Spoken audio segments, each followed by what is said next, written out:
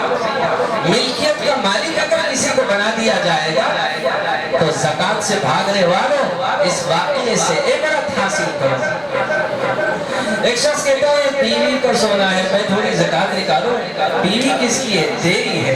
وہ کیا کماتی تھوڑی ہے؟ زکات تو تجھے ہی نکالنا ہے.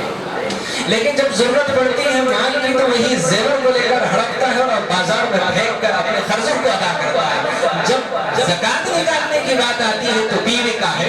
جب پریشانی آتی ہے تو کہتے ہیں میرا کیا نہیں تھی تو آتے وقت پاس کچھ تھا, یہ سب کچھ میرا ہی. جب تک زندہ ہے تو میری ہے, یہ سب کچھ میرا ہے. جب میں چلے جاؤں گا یہ سب کچھ تیرا ہے. یہ سارا ایک صاحب تو عجیب و غریب بات کرے. میں نے کہا یار زکات نکالو اور مدرسے میں لا کر زکات دو. تو میں نے کہا حافظ صاحب میری اہلیہ بہت غریب ہے, ہر سال ان کو زکات دیتا ہوں. اللہ اکبر. جس کی اہلیہ کیا کہتے ہیں غریب ہو, اس کا شوہر مالدار ہو, تو بیوی کیسے غریب ہو سکتی ہے؟ کہتا ہے حافظ صاحب سال بھر سونا بیوی کے پاس رکھتا ہوں, رمضان آنے سے پہلے اپنے پاس رکھ لیتا ہوں, اس کو غریب بنا دیتا ہوں, پھر وہی زکات نکال کے اس کو دے دیتا ہوں. گھر کا گھر میں روٹین میں, باہر نکلنا نہیں جانا نہیں, یہ بخل ہے. ایک نوجوان تو کہنے لگا حافظ صاحب ہر سال میں اپنی زکات اپنی ماں کو دیتا ہوں. بڑے افسوس, میری ماں بہت غریب ہے. جس ماں کا نام امیر ہو اور اس کی ماں غریب ہو, کیا عقل اس بات کو قبول کر رہی ہے؟ یہ جہالت ہے. یہ دنیا کے حرص اور لالچ ہے, اور ساتھ میں یہ بخل ہے. جو مال کمائے اس ماں کے حلق میں ڈالنا چاہتا ہے, جو 9 مہینے اس کو اپنے پیٹ میں رکھی, 2 سال تک اپنا چھاتیوں کا دودھ پلائی, بچپنے سے لے کر اس کو جوان کی. آج وہ مالدار ماؤں کے اٹھے ہوئے ہاتھوں سے جو دعائیں ملی تھی, آج وہ مالدار بنا ہے. وہ مال کا میل اپنے ماں باپ کے حلق میں ڈالنا چاہتا ہے. اس سے بڑا بدبخت اور اس سے بڑا کمینہ کوئی اور نہیں ہو سکتا. زکات کتنی ہوتی ہے آپ کو پتا ہے؟ 100 روپے میں سے 2.5 روپے, 1 لاکھ روپے میں سے 2.5 روپے. اگر تھوڑی دیر کے لیے آپ سوچ لیں, 2.5 روپے کسی غریب کے حوالے کر دو, کسی مستحق کے حوالے کر دو, اپنے ماں باپ کو 2.5 زکات نہ دو, بلکہ زکات وہ غریبوں کا حصہ ہے ان کو دے دو, اور اس میں سے 2.5 ماں کو دے دو, پھر تب بھی تیرے پاس 95,000 بچے. 2.5 زکات کیوں دینا چاہتا ہے؟ 2.5 غربا کے ہاتھ میں دے دے, غریب اور لاچار اور مجبور اور بیواؤں کے, یتیموں اور مدرسوں کے حوالے کر دے. پھر 2.5 جو زکات دینا چاہتا ہے زکات نہ دے, اس مال میں کا پاک حصہ 2.5 اگر ماں باپ کو بھی دے دے, تب بھی تیرے پاس 95,000 جو بچیں گے یہ ماں باپ ہی کے سب کے تیرے پاس بچے ہوں گے. تو عجیب غریب لوگوں کا معاشرہ ہوتا ہے کہ ماں باپ کو زکات دیتے ہیں. یہ تو بڑا بدبخت اور بڑا فقیر ہے کہ ہر سال اپنی بیوی کو زکات دیتا ہے اور کہتا ہے میری اہلیہ بہت غریب ہے حافظ صاحب, جس کا شوہر امیر ہو اور اس کی بیوی غریب ہو. یہ تو عقل اس کو قبول نہیں کر رہی ہے, لیکن بے وقوفوں کے دیے ہوئے فتوے ہیں. کبھی کبھی سن کر تھوڑا سا انجوائے کر لینا, کہنا کہ عجیب و غریب خصلتوں کے لوگ آیا کرتے ہیں. اللہ اکبر. یہ اللہ تعالیٰ نے اس کے اوپر اس لیے مسلط کیا کہ یہ زکات نہیں نکالتا تھا. اور تیسری چیز اللہ والوں کی قربت سے دور تھا, نیک اور متقی لوگوں کی باتیں یہ سننا نہیں چاہتا تھا, اس لیے کہ سنے تو عمل کرنا پڑتا ہے. اللہ اکبر. آج ہمارا حال بھی ان تمام چیزوں سے جڑا ہے. اللہ کی یادوں سے ہم غافل ہیں, زکات نکالنے سے بھاگتے ہیں, اللہ والوں کی محفلوں سے ہم غافل ہو کر منمانی کرتے ہیں, رب چاہیے زندگی کو گزارنا نہیں چاہتے, کیونکہ علم آیا تو عمل کرنا پڑے گا. عمل کروں گا تو اس میں اخلاص کی ضرورت ہوگی, اور وہی اخلاص مجھے رب تک پہنچائے گی. رب کا بندہ ہوں لیکن شیطان کی بندگی کرتا ہوں. نام عبد الرحمن ہے اور کام پورے عبد الشیطان کا کرتا ہے. یہ اللہ تعالیٰ کی پھٹکار ہے, یہ اللہ کی لعنت ہے, یہ اللہ کا غضب ہے, یہ اللہ کا قہر ہے جو دنیا میں برس رہا ہے. جو اللہ سے دور ہے بظاہر وہ زندہ ہے, لیکن اللہ کے نزدیک وہ زندہ نہیں, وہ زندہ لاش ہے. جو اللہ کی یادوں کے ساتھ وہ زندہ ہے, جو اللہ کی یادوں سے غافل ہیں وہ زندہ نہیں، وہ زندہ لاش ہے۔ تو ہر ایک کی خبر ہم کو اس بات سے آگاہ کر رہی ہے، کیا کہہ رہے ہو؟ آج اگر اس گرمی کو ہم برداشت کریں گے اللہ کی محبت، اس کی رحمت کے قریب ہونے کے لیے نبی کے غلامی کا وعدہ اور وفا اور عہد کرتے ہوئے اگر یہاں سے جائیں گے، کل قبر کے اندر کی گرمی سے خدا ہمیں بچائے گا، ہماری خبر کو حد نظر دور تک وسعت دے گا، پھر جنت کی کھڑکیاں کھلوائے گا، پھر ٹھنڈی ٹھنڈی ہوائیں آئیں گی، جنت سے بسترا بچھایا جائے گا اور جنت کا خوبصورت لباس پہنایا جائے گا۔ اس کے بعد ایک فرشتہ آئے گا، کہے گا ایسے سو جا جیسے پہلی رات کی دلہن سوتی ہے۔ وہ متقی پرہیزگار آدمی کو جو اللہ کی محبت کے راستے میں صبر اور تحمل کے ساتھ اللہ کی یادوں اس کی زندگی کا مقصد بن گیا تھا، خبر میں جب اسے سکون کی نیند سنایا جائے گا، 1000 سال کے بعد جب اسے جگایا جائے گا تو وہ کہے گا ابھی سویا تھا، ابھی آپ نے جگایا، ابھی میری نیند مکمل ہوئی نہیں، کچی پکی نیند ہو گئی تھی، تم نے اتنے جلدی مجھے اٹھا دیا، وجہ کیا ہے؟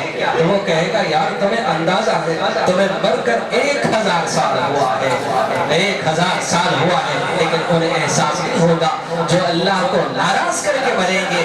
حدیث میں ہے روزانہ وہ قبر میں ایک دن 1000 سال کے برابر گزرے گا۔ اب بتاؤ کتنے 1000 سال کو قبر میں کیا کہتے ہیں عذاب سہنا ہوگا۔ اللہ تعالی ہم سب کو اس قبر کے عذاب سے عذاب فرش مقبل پہ اے سونے والوں،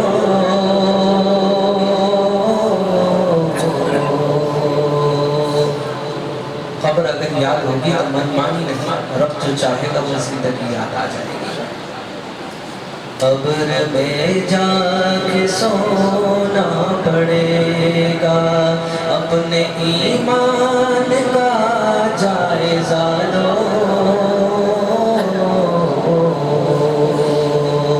ورنہ محشر میں رونا پڑے گا، چھوڑ کر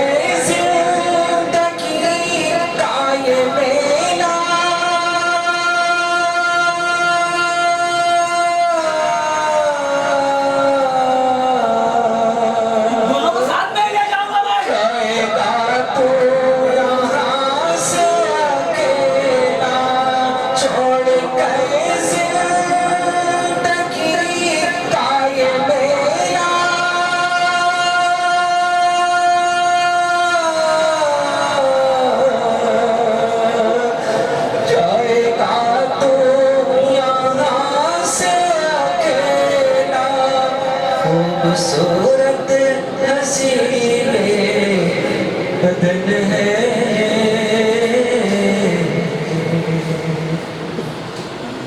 اس کو بے جان ہونا پڑے گا، خوبصورت حسین بدن ہے،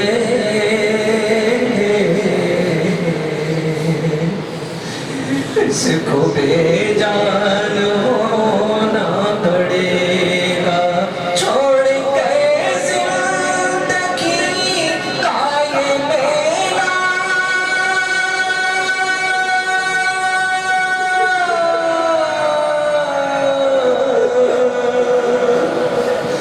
جائے گا تو یہاں سے اکیلا، خوبصورت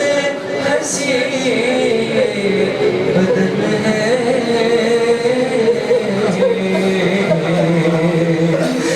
اس کو بے جان ہونا پڑے گا، اپنے ایمان کا جائزہ لو،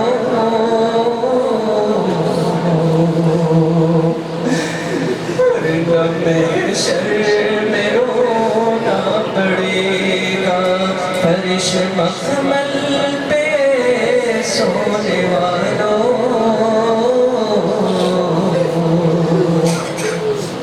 قبر میں جا کے سونا پڑے گا، چار یاروں کے کاندھوں پہ جس دن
تجھ کو جانا پڑے گا، ایک دن تو یہاں پر ہے آیا،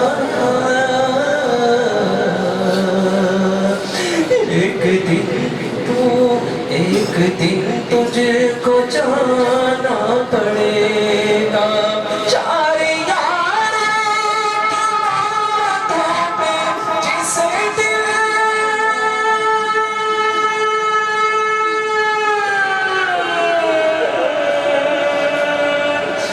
تیری بارات نکلے گی گھر سے پہن کے ایک کفن کا یہ جوڑا،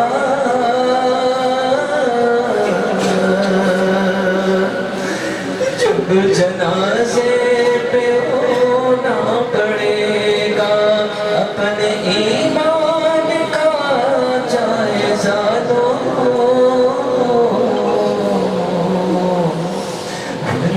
محشر میں رونا پڑے گا۔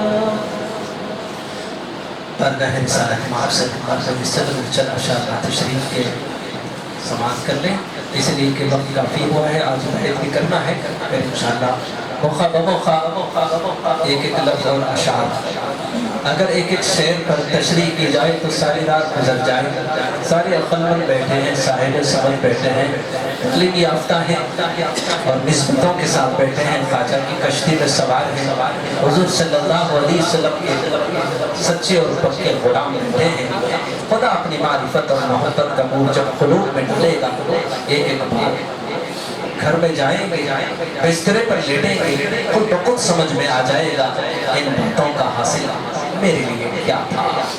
اس سے پہلے کہ چند اشعار حضور صلی اللہ علیہ وسلم کی جناب اقدس میں عقیدت اور محبت کے اشعار نشاور کروں، آپ تمام سے گزارش کرتا ہوں کہ حضور صلی اللہ علیہ وسلم کی محبت اور عشق میں ڈوبتے ہوئے درود و سلام کا نظرانہ پیش کریں۔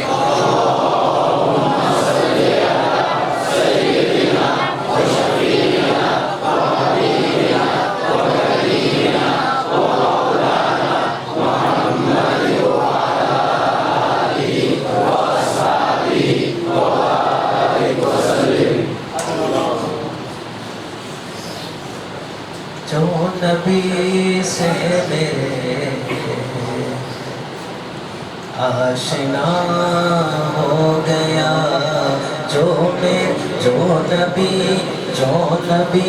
سے میرے آشنا ہو گیا، اس کا دل آئینہ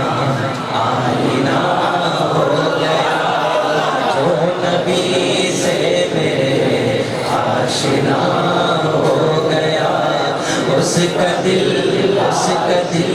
آئینہ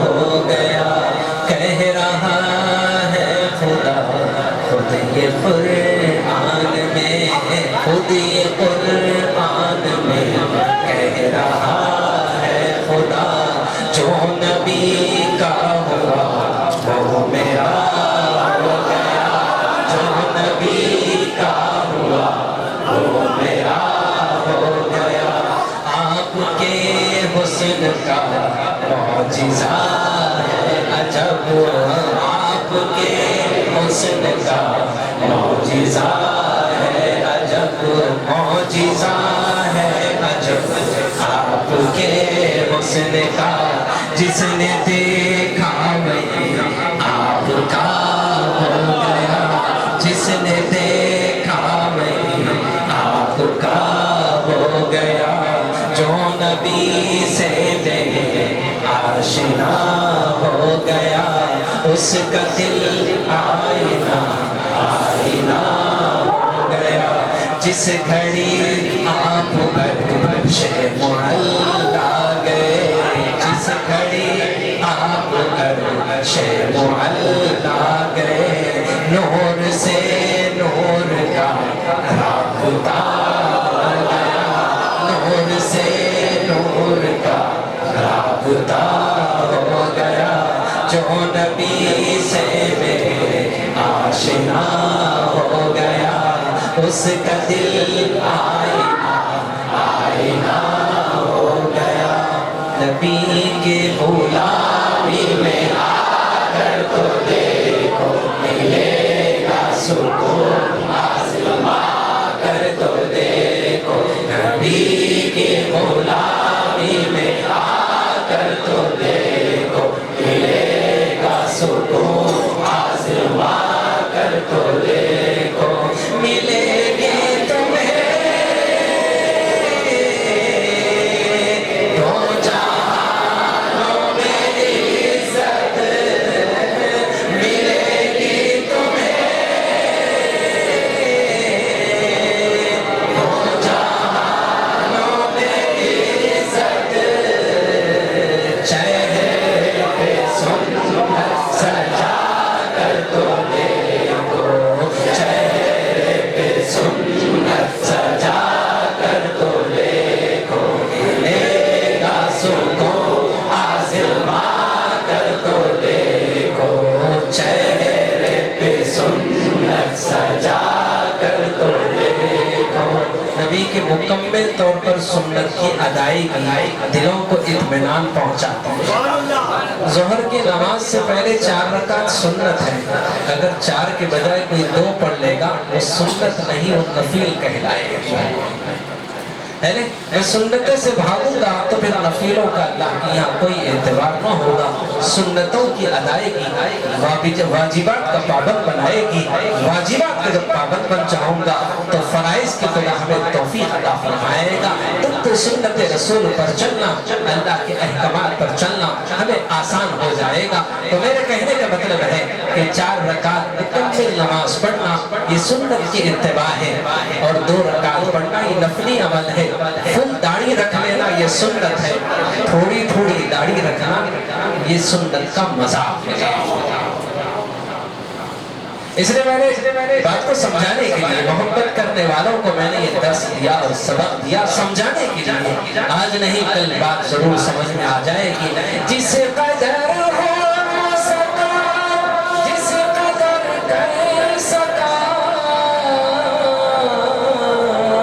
قوم کو بات حق کی بتاتا رہا حکم یا رب سنانا میرا کام تھا دل کی دنیا بدلنا تیرا کام ہے شاید کہ اتر جائے تیرے دل میں میری بات اور اللہ تعالیٰ جس کو ہدایت دینا چاہتے ہیں ان کو وہ بات سمجھ میں آ جاتی ہے اب اس راہ پر چلنا ان کے لیے کوئی مشکل نہیں ہوتا ہے اگر مشکلیں آ بھی جاتے ہیں تو ان مشکل راستوں کو مسکراتے ہوئے ان راستوں سے گزر جاتے ہیں کہتے ہیں کہ اللہ تعالیٰ کی طرف سے یہ میرے لیے آزمائش اور امتحان ہے تو اللہ تعالیٰ آپ سب کو مکمل طور پر سنت کی اتباع کی توفیق عطا فرمائے میرے محبوب کے دور سے آتا ہوا دیکھ لے تو یوں کہہ دے کہ میرا غلام آ رہا ہے جس کو میرے محبوب کہہ دے یہ میرا ہے خدا خود کہے گا جو میرے محبوب کا ہے وہ میرا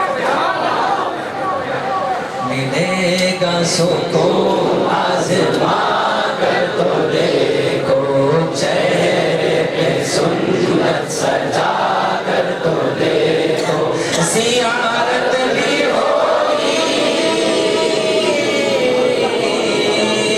شفاعت بھی ہوگی زیارت بھی ہوگی شفاعت بھی ہوگی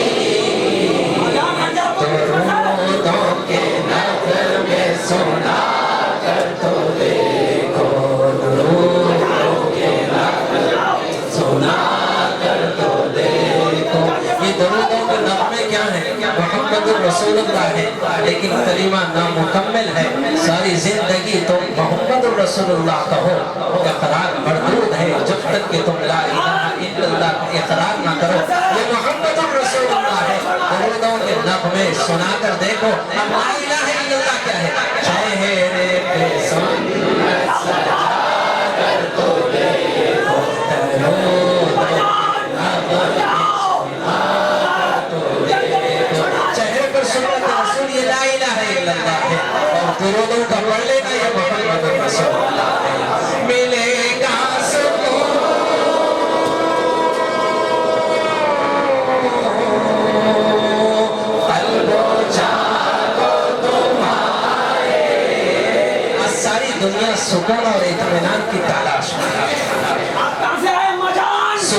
شہر کی تلاش میں ہیں، سکون چاہتے ہیں، یہ الجھنے مصیبتیں، یہ مشکلیں، یہ آفتیں، نہ پا سکے نہ چھو سکے صعوبتیں، ملے گی تجھ کو ہر قدم پہ راحتیں مسرتیں۔ اللہ تو بہترین فارمولہ بتاتا ہے، اے بے چین بے قرار والے، اپنے دلوں کی بے چینی اور بے قراری کو دور کرنا چاہتے ہو، اور میں تمہیں ایک بہترین فارمولہ بتاتا ہوں، وہ کیا ہے؟ الا بذکر اللہ تطمئن القلوب، نہ دنیا سے نہ دولت سے نہ آباد کرنے سے تسلی دل کو ملتی ہے خدا کو یاد کرنا۔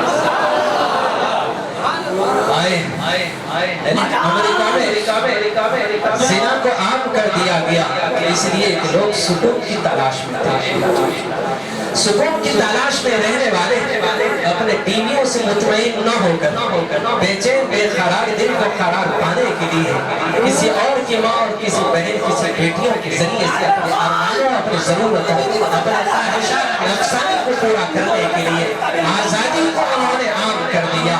کسی کی ماں کسی کی بہن کسی بیٹی کو گھروں کے باہر کیا، آزادی کے نام پر ان کو سڑکوں پہ نکالا، ان کو اپنی ہوس کا شکار بنایا، اور وہاں پر یہ قانون نافذ کر دیا گیا، زنا کو عام کر دیا گیا۔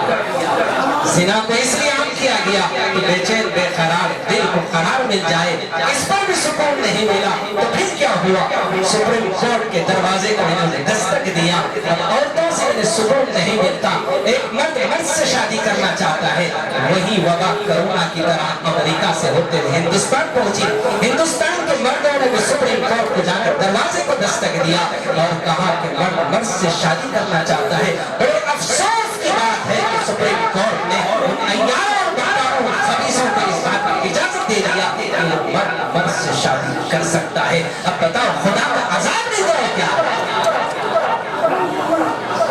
فطرت قانون کے خلاف اور اللہ سے بغاوت کرنے والوں خدا کا قہر برس ہے، زمین پھٹے گی تمہیں نگل لیں گے، آسمان سے فرشتے چیخے ماریں گے، تمہارے کلیج پھٹ جائیں گے، تم نہیں تمہاری نسلوں کو خدا تباہ اور برباد کرے۔ فطرت کے خلاف کرتے ہو، آدم کے خلاف کرتے ہو، خدا کی مرضی کے خلاف کرتے ہو، خدا کے احکامات کی خلاف ورزی کرتے ہو۔ اللہ اکبر، سکون کی تلاش کرنے والے مردوں سے شادی کرنے کی تدبیر اختیار کی، پھر بھی انہیں سکون نہیں ملا تو میوزک کو عام کر دیا، کانوں میں آلے لگائے کر آوازیں سننے لگے، لیکن تب بھی انہیں سکون نہیں ملا۔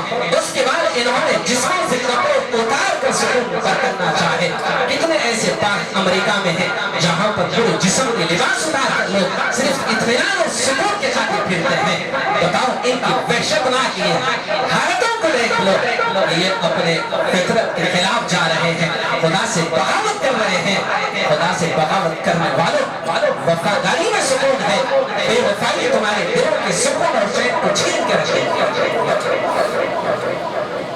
تو سکون کی تلاش کرنے کے لیے انہوں نے طرح طرح کے حربے استعمال کیے، انہیں سکون نہیں ملا۔ میرا رب کہتا ہے تم سب مخلوق ہو، میں تمہارا خالق ہوں، تم خود پیدا نہیں ہوئے، میں نے تم کو پیدا کیا، تم اپنی حیثیت کو جانتے ہو پہچانتے ہو، تم خود بخود نہیں، میں نے تم کو ایک حقیر خطرے سے، ایک گندے خطرے سے، ایک ناپاک خطرے سے، ایک بدبودار خطرے سے، اپنے قوت سے، اپنی قدرت سے، اپنی طاقت سے، اپنے ارادے سے، اپنے فیصلے کے ساتھ میں نے لکھے وہ مقدرات جو تمہارے لکھا تھا، تمہاری ماں کے رحم کے اندر اس خطرے کو ڈالا۔ کوئی ڈاکٹر کوئی سائنس اور ٹیکنالوجی ایسا نہیں کیا، میری ذات ہے جو ہر چیز پر قوت رکھتی ہے، قدرت رکھتی ہے، طاقت رکھتی ہے۔ میں اپنے ارادے میں دیکھتا ہوں، اپنی مرضی کا مالک ہوں، مختار کن ہوں، جو چاہتا ہوں کر دکھا دیتا ہوں، کوئی میرے فیصلوں کے درمیان رکاوٹ نہیں بن سکتا۔ یہ دعائیں یہ خدا کے لکھے ہوئے مقدرات ہوتے ہیں، اولاد تو دینے والی ذات اللہ کی ہوتی ہے۔ ہاسپٹلوں میں طرح طرح کے علاج کرنے والی خواتین جب بستہ کچھ نہیں مایوس ہو کر حافظ صاحب کے پاس چلے آتی ہیں، ماشاءاللہ میں سمجھتا ہوں تقریباً 30-40 خواتین نے آج اپنے معصوم بچوں کو میرے سامنے بتا کر کہا کہ آپ کی دعاؤں سے آپ صاحب ہوتے ہیں۔